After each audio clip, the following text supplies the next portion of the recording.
Hi, everybody. Hi. Hello. Hi.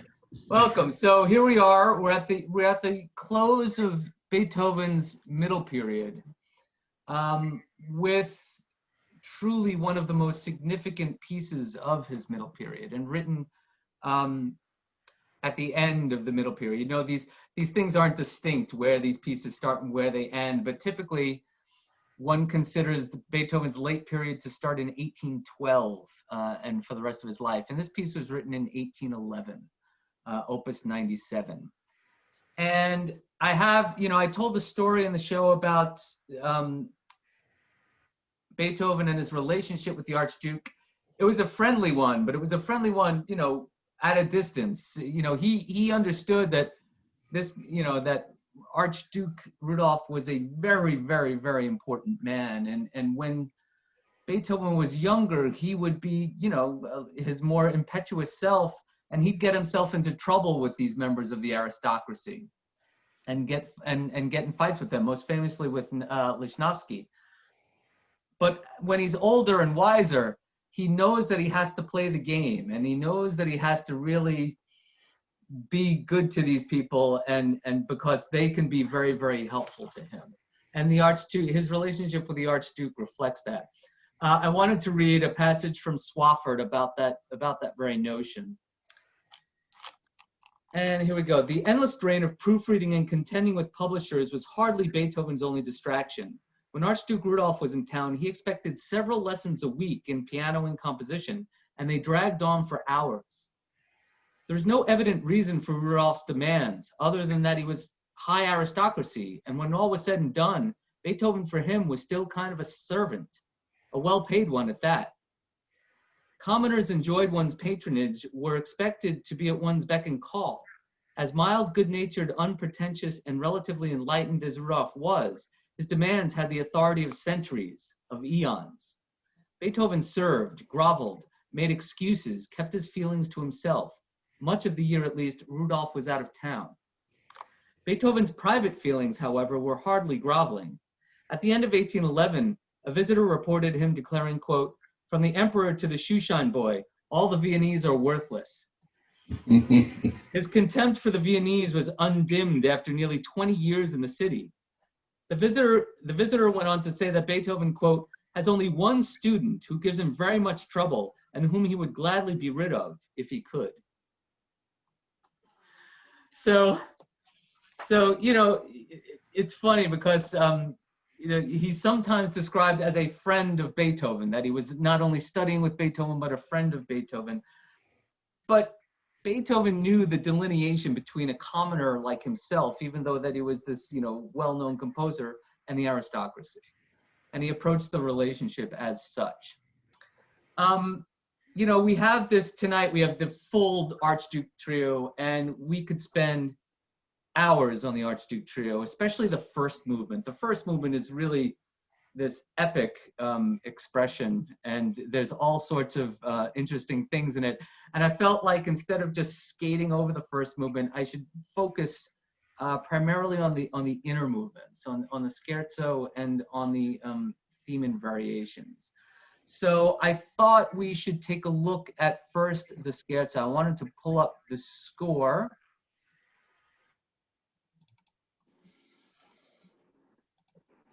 And we have the typical scherzo. Dun dun dun dun dun dun dun dun dun dun dun dun dun dun ba-da-dim bum bum. So you see, he has these crescendo to sforzando piano right in the first statement, and that will come back later.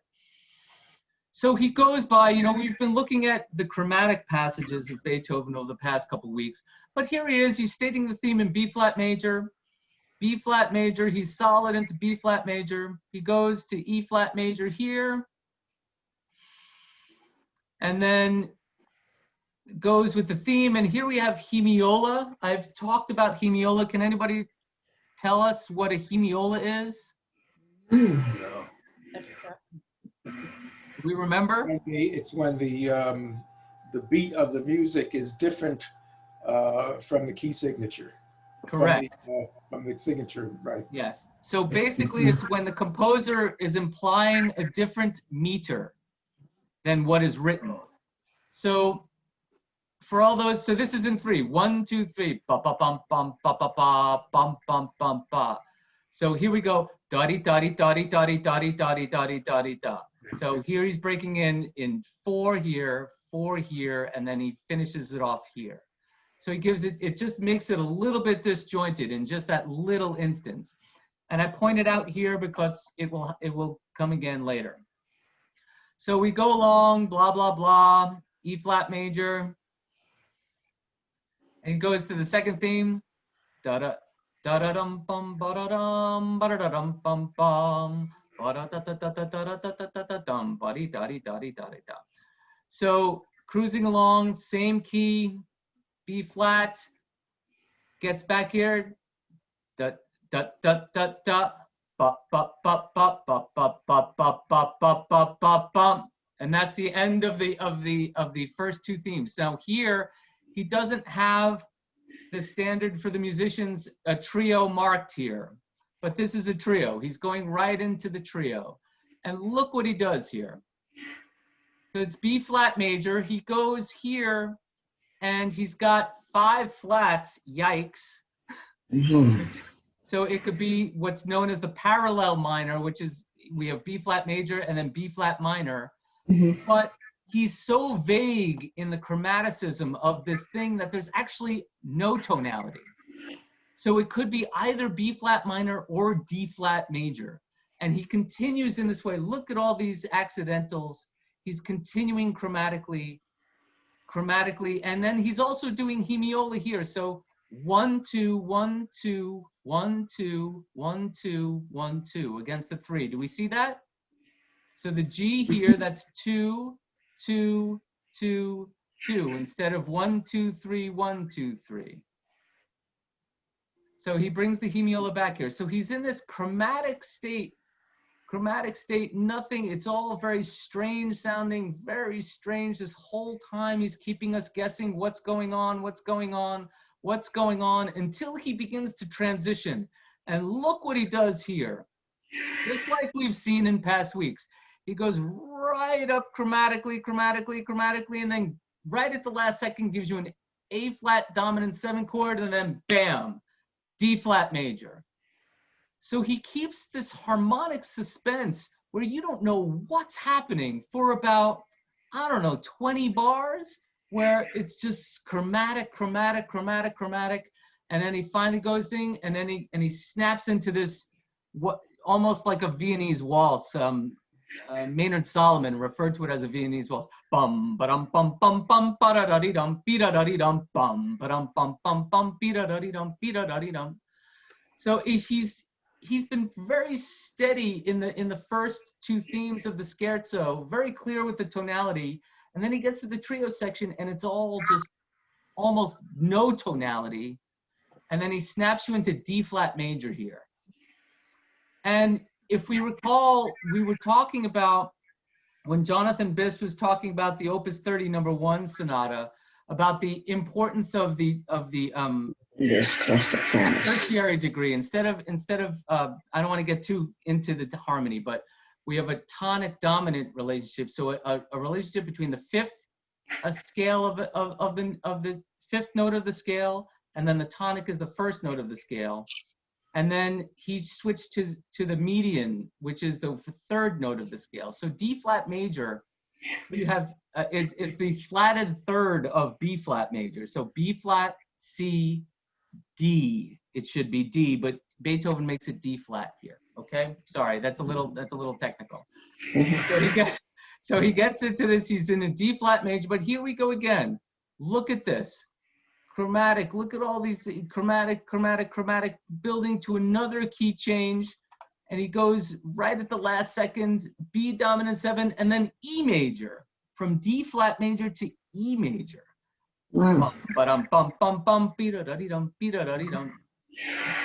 It's just wonderful how he's continues to mess with us. So then he goes back here and everything. But I wanted to show one also thing where he's in B flat minor here, all these flats. And as he's transitioning, he uses what's known as a dominant pedal, which is the fifth note scale, anticipating a cadence that happens later on. Look at this. He's just wailing on Fs. F, F, F, F, F, F, F, F, F, F, F, F, F, F, F, F, F, all the way here, all the way here, F, F, F, F, F, F, F, F, F, and then he's altering it with, he adds Gs at here, he adds Gs, but he's just, all this is just he's wailing on Fs, F, F, F, F. It's amazing. And so then he goes finally to the F dominant 7, and then boom, B flat major. It's incredible. So he's giving you all of the chromaticism here in the violin and cello as they're moving, but he's giving you the F.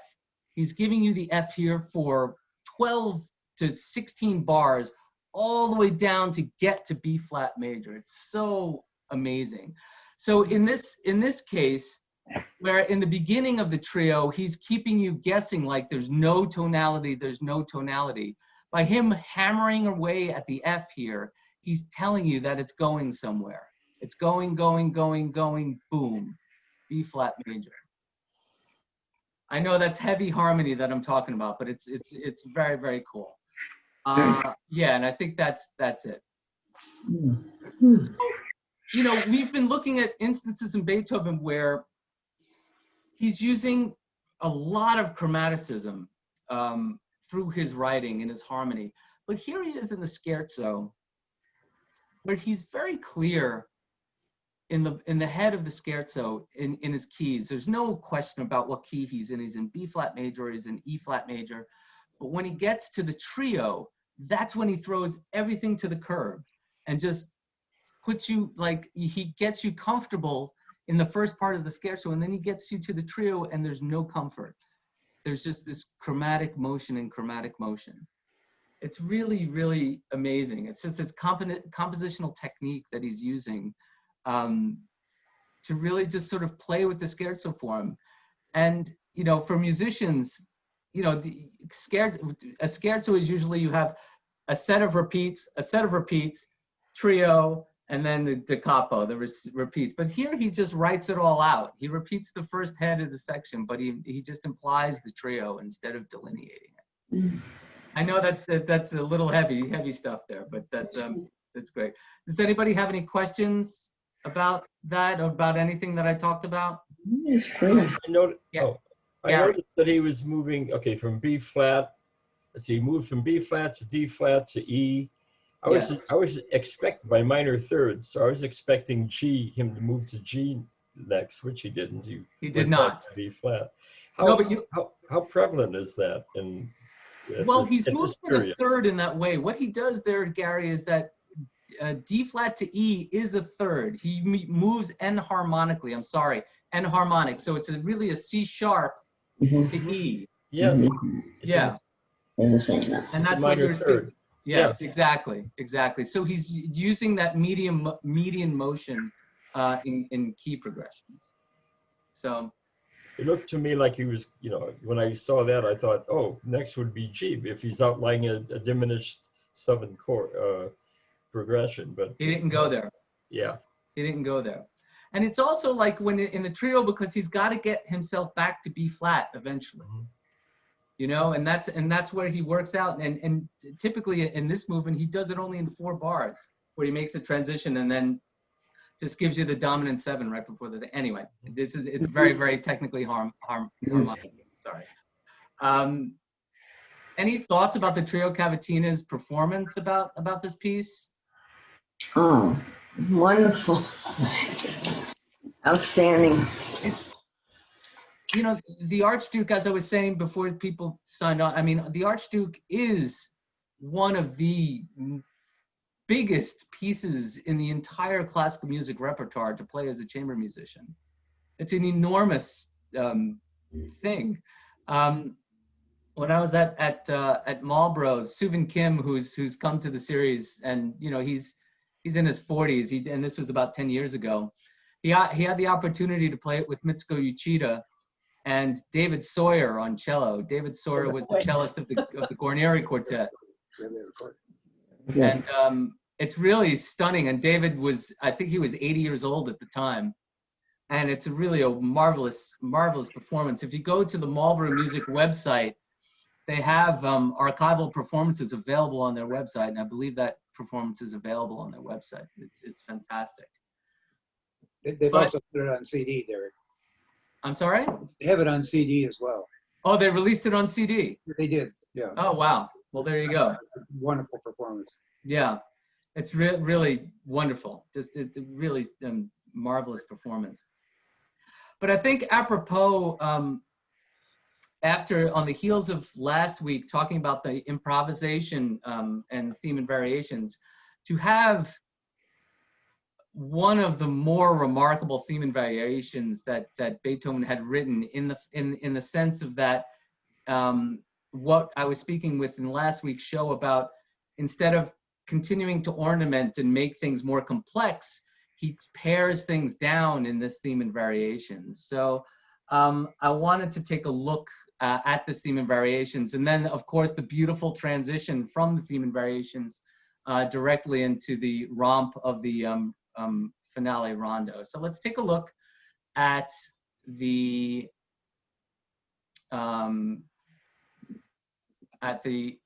trio. Can we see the trio? Andante cantabile, great. So again, it's very slow, it's very pretty. He stays in one key, D major, but I want you to take note of the dynamics. So, and I've said this before in previous shows, he often uses a device where he crescendos to a subito piano. Da, da, da, dee, dee. And he does this throughout this theme and throughout the variations as well. You'll see crescendo subito piano, crescendo forte piano, crescendo subito piano. He does it all the time. So here we go, variation 1. All he does is he's basically got these very spare gestures in the violin and the cello, da, da, da, and he goes into triplets in the piano. Very straightforward, very spare, not much happening except for the broken chords in the piano here. Again, crescendo pianissimo, subito pianissimo, sottovoce. Does anybody know what sottovoce means? Quiet. Quiet voice. Loud. Yes, it's sort of under the voice, under the voice. So Yeah. Very quietly. Mhm. So again, crescendo fortissimo piano.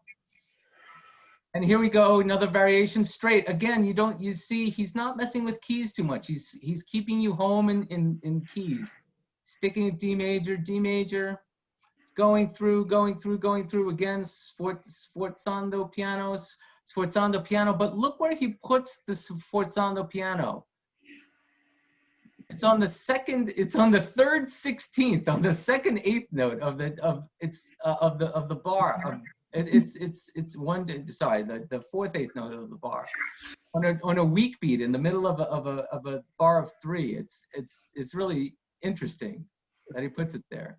So this theme has, and its variations, has these little jumps of little forte pianos in the midst of it, and you see it everywhere throughout the piece. So we get to variation 3, and he speeds up the triplet in triplet 16ths, da da da da da da da. But still again, D major, D major, D major, D major, D major, D major, D major. It's all very stable. Variation 4, he stretches it out. Again, slower. But here's where he enters this where I say floating down here, where everything's off the beat. Ba, be, ba, be, ba, ba, ba, ba, ba, ba, ba.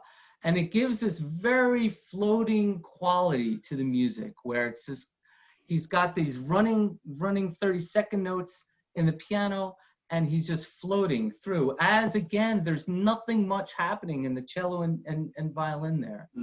It's really, really wonderful. But again, D major, D major, D major, yada, yada, yada, yada, yada. Again, crescendo piano. Crescendo piano. I want to get to variation 5. Here we go.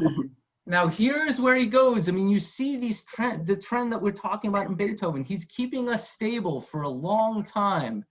And then we get to variation 5. So, it's again, he gives you, as we said, I believe it was last week, when there's a sort of false return to the theme. Dee, dee, dee, dee, dee. And then he gives a little minor statement of the theme, of the theme. And then he continues with the dominant 7, F major, and then A major. And then he comes here again on the second statement, D minor, D diminished 7. He gives us a little bit of minor with the statement of the theme. And then again, here he goes moving chromatically all through these keys, all through these keys. So you see what he does, he did it in the scherzo as well with the trio, where he's keeping you stable, keeping you stable, keeping you stable, and then pulls the rug out from under you harmonically. Okay, and then it continues, yada, yada. And then it transitions. This is the long transition to the third movement, D major, and then B flat major, dominant 7, and then he continues in a B flat, dominant 7, which is very unusual. You would expect E flat major there. But I wanted to listen to this variation and follow along with it, because can anybody liken this transition to any other piece of Beethoven's where he's going from one movement to the next? Emperor Concerto? Emperor Concerto. Emperor Concerto? A piece that we studied previously here. Piano Sonata. Waldstein. Waldstein. This is one of these transitions, just like the Emperor Concerto. That was an excellent commentary. That you have this sort of just transcendent transition into the last movement. It's really quite something. So let's listen to variation. Oh, before you move, can I have just a very simple question. I don't know the classical notation. There are these little blotches with 8 things coming out. What does that mean? 8 VA? Where? Oh no, can you show on the let's see, I saw a bunch of them earlier.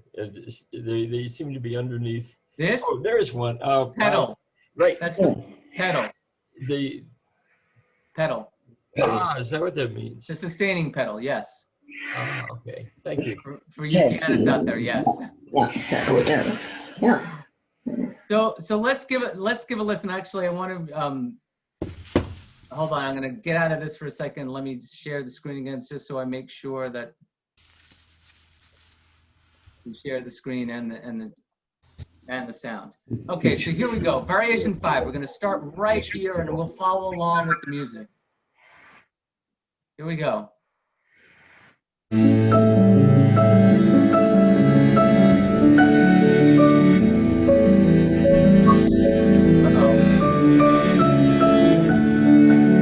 Sorry, hold on. That's variation 4.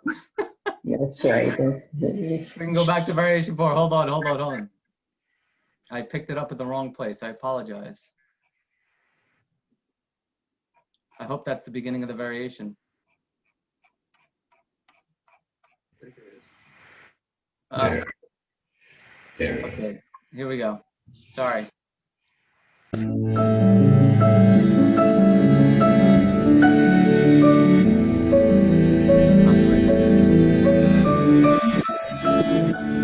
Sorry. I'll tell you when variation 5 comes.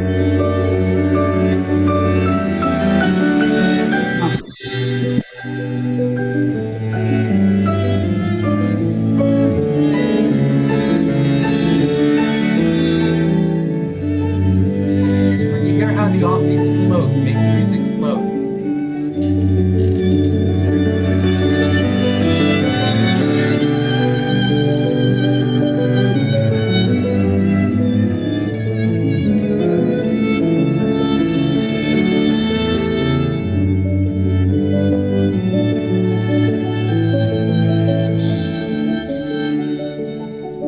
Here we go.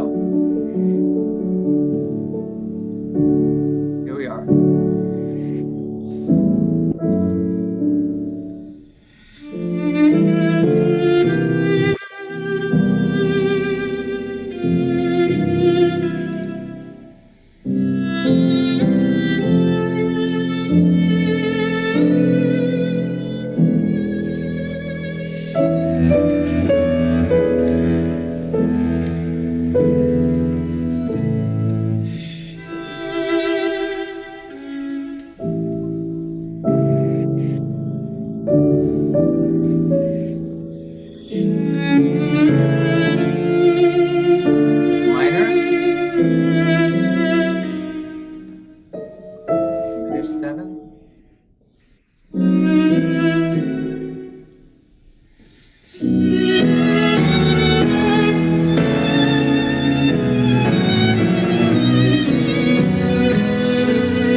Here's the change. Hear it? Oh. I thought it went to major.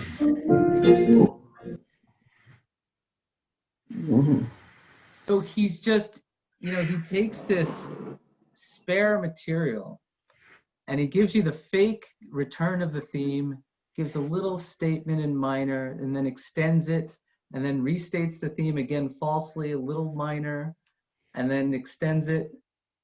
And then he gives you this long extended coda that uses that da-dee-da, which happens in the theme, and just extends it and slows it down, and there's less and less things that are happening. And then right at the last second, he prepares you for the last movement. It's really wonderful.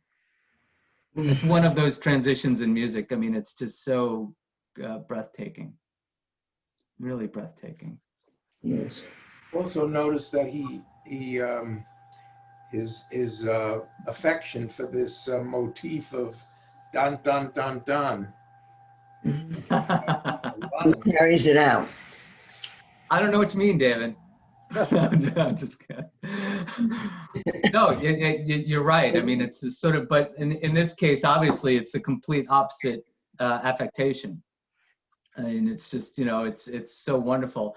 And how he, in music, for musicians, there's a difference between a triplet and a dotted 8th 16th note. And he's superimposing these, and the sense of timing between those, that it also gives a sense of floating. That's very technical for musicians. Ba da da dee da, and then he's got the triplets in the piano. and it just slows down, expands, and then poof. I mean, it's a very special movement. I mean, this theme of variations is one of really the more sublime pieces of music in his entire chamber music repertoire. And there's some thought that there's connection in this movement to his immortal beloved. Do we know about the immortal beloved? So after Beethoven's death, in his papers with the Heiligenstadt Testament was a letter in 3 parts to a woman. And it was a love letter to a woman. And it was around this time that the letter was written in 1812. So this was written just prior to that, in 1811. And we still don't know who this woman was. This is the great mystery. And I think they made a movie of it, right, with Gary Oldman, right, back in the 90s or the aughts. But I wanted to read the third part of the letter. So the letter is, as I said, in 3 parts, and basically it's written over the course of 2 days to this woman that he was supposedly going to see. And like the Heiligenstadt Testament, it's just a window into this man's emotion and despair and just feelings of love. And it's unclear, it's not like the Heiligenstadt Testament, we know that he never sent that. It's unclear that it appears that it was an exchange of letters, he was in touch with this woman, and this was not an unrequited love. This was a lover of his. So I wanted to just read the third part of the letter. It says, "Good morning, July 7th, then 1812. While still in bed, my thoughts rushed toward you, my immortal beloved, now and then happy, then again sad, awaiting fate. If it will grant us a favorable hearing, I can only live either wholly with you or not at all. Yes, I have resolved to wander about in the distance until I can fly into your arms and can call myself entirely at home with you, can send my soul embraced by you into the realm of spirits. Yes, unfortunately it must be. You will compose yourself all the more, since you know my faithfulness to you. Never can another own my heart, never, never. Oh God, why have to separate oneself? Why one loves so, and yet my life in Vienna as it is now is a miserable life. At my age now, I need some uniformity and consistency of life. Can this exist in our relationship? Angel, right now I hear that the mail goes every day, and it must therefore close so that you will receive the letter immediately. Be calm, only through quiet contemplation of our existence can we reach our goal to live together. Be patient, love me, today, yesterday. What longing with tears for you, my love, my all. Farewell, oh continue to love me. Never misjudge the most faithful heart of your beloved. Forever yours, forever mine, forever us." Feels like he's about 60. So, this, as you can probably imagine, he felt things pretty deeply, Beethoven. And this is, and this was a woman that he had a relationship with. And generally scholars narrow it down to 3 women, but it's still undetermined who they are, who it can be specifically. The first is a woman named Josephine Dime, who was a married woman with a cruel husband who took solace with Beethoven, and he formed a relationship with her. The second was a woman named Antoni Brentano, hence that's the namesake of the Brentano Quartet. That's why they're named that. And this is a little different. She was married to a good man whom Beethoven liked very much, but she was miserable in the marriage and took solace in Beethoven. And then there's a woman, Bettina von Arnim, who was an old flame of his, and they had a flirtation when he was younger, but she became married and then was woefully unhappy, and there was speculation whether that relationship was rekindled. So it's, yeah, I mean, and this is, you can hear that, that's feeling that love, the love in this theme and variations. I'm not sure it's for the Archduke Rudolph. I mean, I could be crazy, I don't know, but Beethoven had relations with women. I mean, he had passing relationships, so it's very interesting.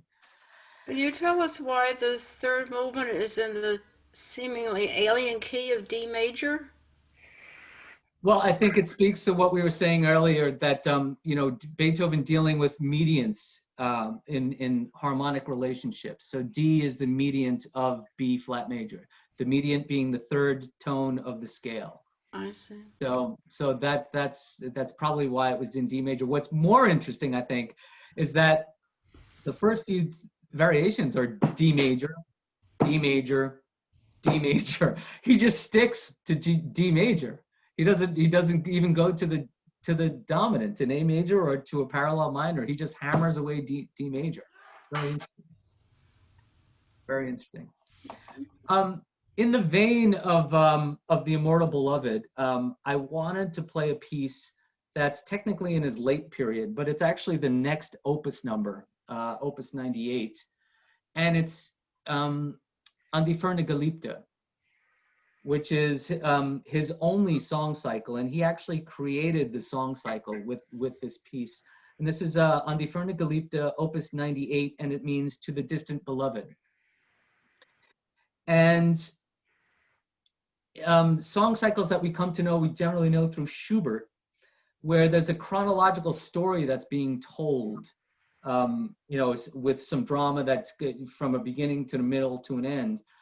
Whereas Beethoven calls this a Liederkreis, and that you can, which is what Schumann had ascribed to his two cycles of Opus 24 and Opus 39, that it's a cycle, that it actually is a beginning and an expression of love and experience, and then comes back around again to the beginning. So it's a ring, resembling a wedding ring. So it's a pure cycle. So this is a song cycle that he wrote, and again, inspired by the Immortal Beloved. And it's 6 songs that are played without pause. They go one into the next. And I wanted to share a video, a YouTube, with Dietrich Fischer-Dieskau singing this cycle with pianist Gerald Moore. And we have English subtitles too to go along with it. So here's, and it's 12 minutes long. So it's really just, it's a wonderful, wonderful piece of music, and also inspired by his Immortal Beloved. So here's An die Ferne Geliebte.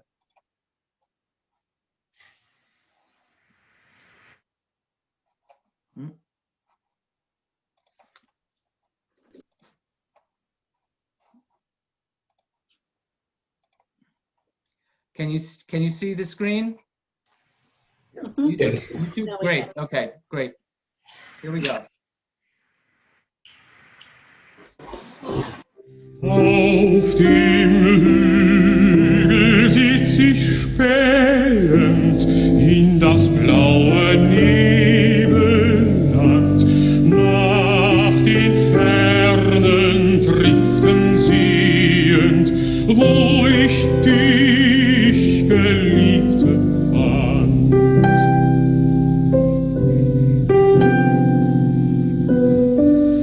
Weit bin ich von dir geschieden, trenn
Denn vor Liebesklang entweichet jeder Raum und jede Zeit, und ein liebend Herz erreichet, was ein liebend Herz gefeit.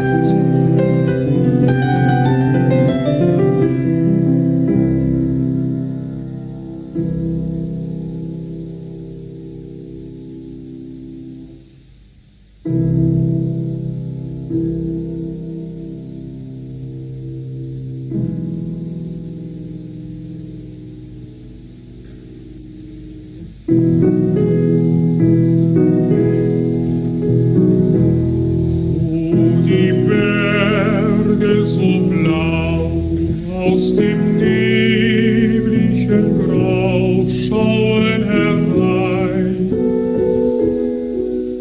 wo die Sonne verglüht, wo die Wolke umzieht, möchte ich sein,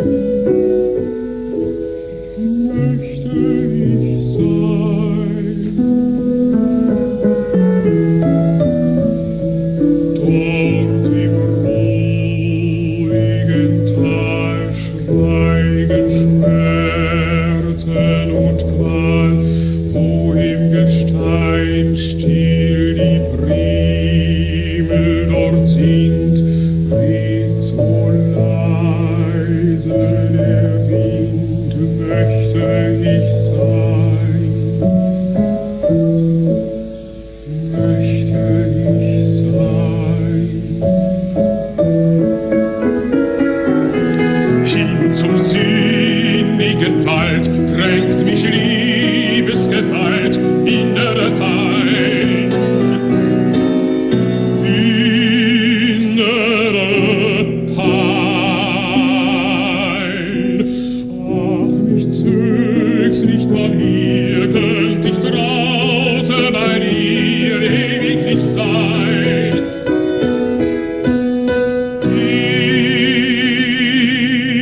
Ewiglich sein.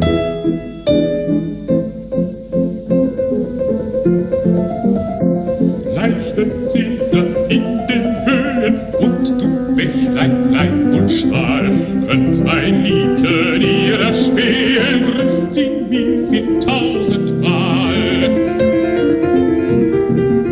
Seht ihr Wolken südern gehen, sinnend in dem stillen Tal, lasst mein Bild vor ihr entstehen in dem lüft'gen Himmelssaal. Wird sie an den Büschen stehen, die nun herzlich falb und kahl, klagt ihr, wie mir ist geschehen, klagt ihr Vöglein meine Qual. Stille Weste bringt im Weherlied zu meiner Herzenswahl meine Seufzer, die verwehren wie der Sonne letzter Strahl. Flüster mir zu, mein Liebesflehen, lass die Bächlein klein und schmal treu in deinen Wogen sehen meine Tränen ohne Zahl, ohne Zahl.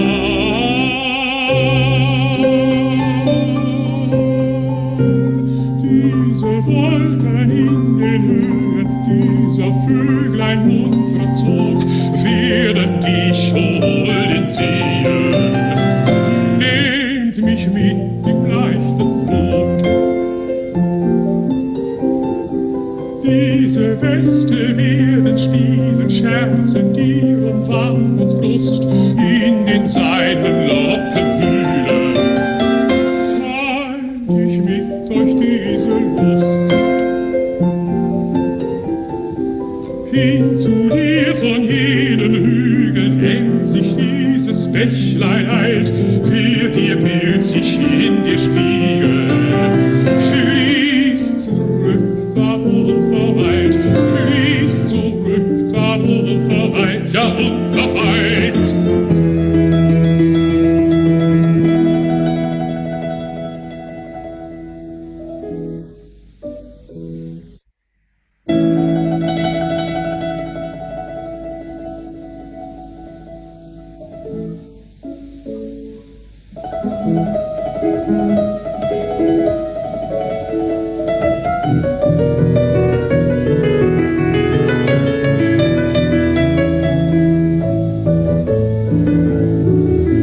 Es geht der Maien, es blühet die auf, die Lüfte, sie wehen so milde, so lau, geschwätzig die Bächen rinnen.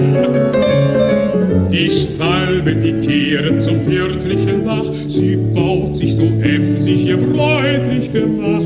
Die Liebe soll wohnen da drinnen, die Liebe soll wohnen da drinnen.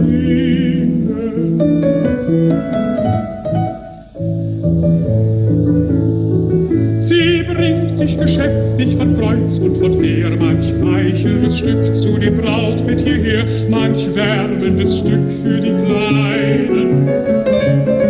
Nun wohnen die Gatten beisammen so treu, was Winter geschieden verband nun der Mai.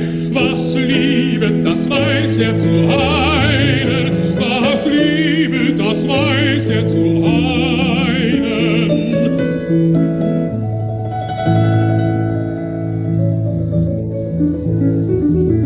Es geht der Wein, es blühet die Au, die Lüfte, sie wehen so milde, so lau, nur ich kann nicht ziehen von ihnen.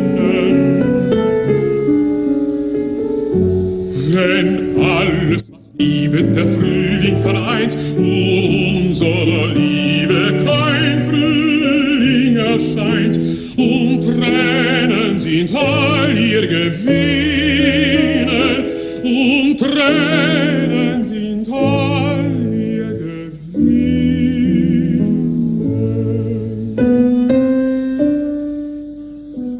All ihr Gewinne.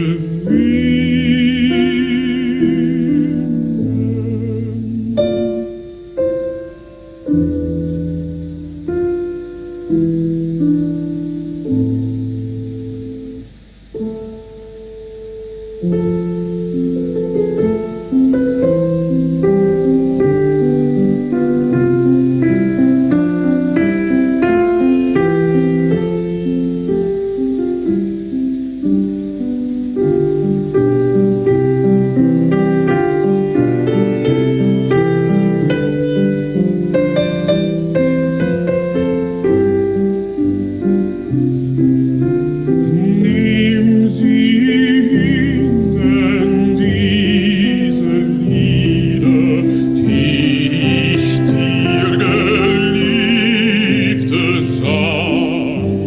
Singe sie dann abends wieder zu der laute, süßen Klang. Wenn das Dämmerungsrot dann ziehet nach dem stillen blauen See und ein letzter Strahl verglüht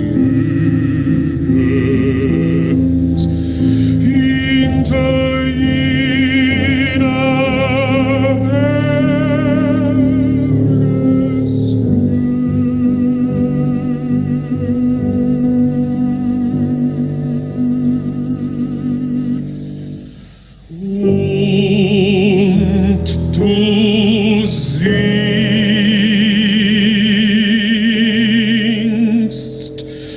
und du singst, was ich gesungen, was mir aus der vollen Brust ohne Kunst getränkt erklungen, nur der Sehnsucht sich bewusst.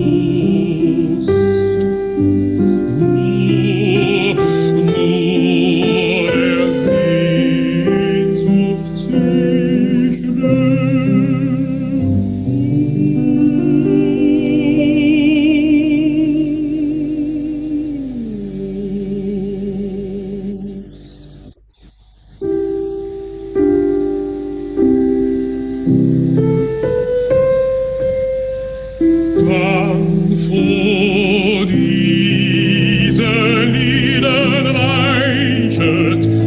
was geschieden uns so weit, und ein lieben Herz erreichet, was ein lieben Herz erfreut. Und ein lieben Herz erreichet, was ein liebes Herz gefeit. Dann so diese Lieder weichend, was geschieden uns so.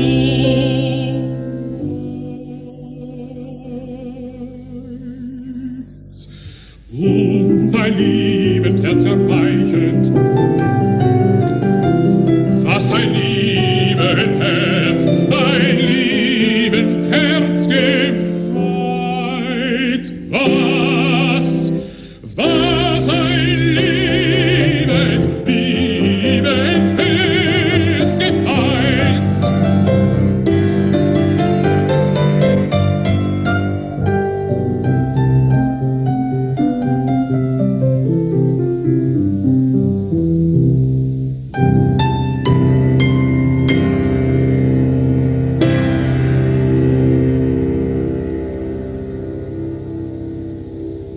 Have his foot on the pedal for that sustained note.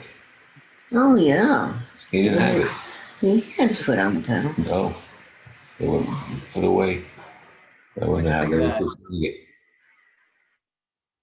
Mm. A question, who had you mentioned who is the poet? I didn't, for a reason. Ah. So the poet is no one you know. His name was Alois Jettel, and he was apparently a medical student in Vienna who was also a poet. And it goes that Beethoven actually sought him out to tell him what to write about. Hmm. Hmm. So you can It's see a in these poem. feelings of his immortal beloved that this was very He apropos. could write it himself. He could write the music, but he couldn't write the words. Exactly. You need a doctor to write the words, I guess. Yeah. Yeah. He was only 21 years old when he wrote the text. Mm. Another question for people. I guess I was struck by one camera angle from out front. I didn't realize how big Yeah. Dietrich Fischer-Dieskau Yeah. is compared. Yeah. Unless it's a baby piano of some sort. Is he really that big? It's one of those Da Vinci angles. That's it's good. Yes. Okay. No, he was Fischer-Dieskau he's a titan of the last 100 years. I mean, one of the truly great singers. No, I understand that, but I just and a large man. Physically a titan. Yeah, he's physically large. He was also an avid smoker. Bye. Oh, that's annoying. Yeah, he smoked his whole life. So Derek, when was that recording? No, I couldn't, 50s, right? John, I couldn't find it. My best guess would be early 70s. You think that late?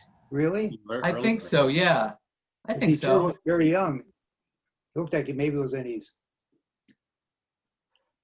No. Yeah. Well, it maybe it'd be better judged to see what Gerald Moore looks quite aged there. So. Yeah, Gerald Moore is That's not what young. was- Yeah. He is, that Gerald Moore is just the most sublime of pianist accompanists that there is. I mean, he was just wonderful playing and wonderful accompanying, and the musicality between Fischer-Dieskau and Moore is just perfect. It couldn't be better. Yeah, And there's no frills, no nothing, it's just really beautiful long phrases, clear diction, just beautiful sound, not a wasted gesture or nothing, absolutely nothing. He doesn't need it. He doesn't, he's an incredible singer. I have an old recording where he's older with Richter at the piano. It's a live performance of Wolf Goethe songs. And it's pretty remarkable. I mean, it's just really, really remarkable. But anything that you pull up on YouTube of Fischer-Dieskau, I mean, it's live stuff. Live counts. Every note makes every moment count. Yeah, yeah. But you see in the song that he winds it back up. The theme comes back at the end. and that's where he's closing the circle of the cycle. Beethoven. And it's very inventive. I mean, this was the first romantic song cycle. And Schubert took Beethoven's lead. And, just, and did a few things with it. Yeah. So any other questions about tonight, about the Immortal Beloved or any of these pieces? I'd recommend seeing the movie. If you haven't seen it, it's amazing. I saw it when it came out and I enjoyed it. Yeah, so, it is. I want to see it again now because Oldman is terrific. Yeah. He's really terrific. Yeah. Now I remember liking it, and I was sort of a sourpuss about classical music movies when I was a kid. No, it's one of the better ones. Oh, there were some terrible ones. Awful. But this one's quite good, and it does not give away. It does not give away anything. No. You still don't know. Yeah. Well, okay. Well, thanks everybody for coming. Thank you. We'll see you next week as we start the late period. Yeah. Thank you, Derek. I was managed to add. I mentioned in a previous show way back about these arrangements of Scottish songs that Beethoven did, and I managed to slip a couple of them into next week's show. So I hope you enjoy them. But happy Thanksgiving, everybody, and have a great night. Me too. Thanks, Look forward to next week. Good night. Good night. Good night. All right. Good night.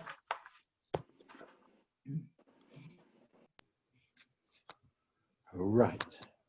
That was good. Way above. Thank you, Pauline.